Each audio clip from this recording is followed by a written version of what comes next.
Do you know how these city road-like circuits are made? Welcome back to the From Zero to Exploring PCB Manufacturing series. By the way, our in-depth content is completely original. Want to give it a like? After the previous steps, inner layer fabrication, lamination, drilling, and metallization, the inner circuits are now connected. Next, we move on to the outer circuit fabrication process. As the surface of the circuit board, it not only requires high-precision connections, but also external protection. The outer layer process is similar to the inner layer, but has its differences. It includes the following steps: surface treatment, pattern transfer, pattern plating, etching, and tin stripping. First, in the surface treatment stage, a mix of sulfuric acid and sodium persulfate solution, temperature 40 to 50 degrees Celsius, is used.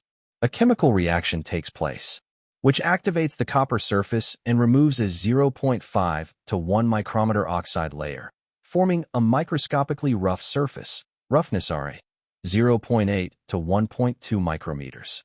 This ensures the adhesion between the dry film and copper reaches greater than or equal to 1.5 newtons per millimeter. This step directly affects the dry film adhesion and plating uniformity later on. After treatment, the board goes through a 3-stage counterflow rinse, as mentioned last time, to remove any residual etching solution.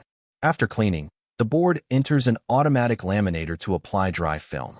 Unlike the inner layer process, a thicker 25 to 35 micrometers dry film is used here due to the stress requirements during plating.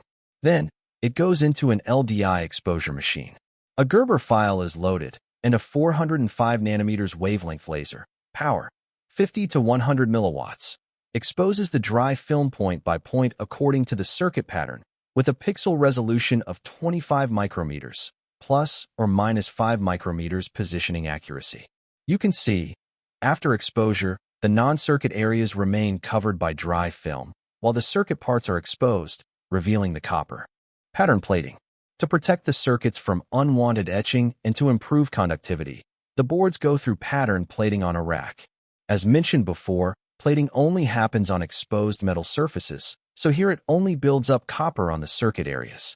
The process includes several steps: acid degreasing, rinsing, microetching, rinsing, pre-dipping, copper plating, rinsing, acid dipping, tin plating, and rinsing again.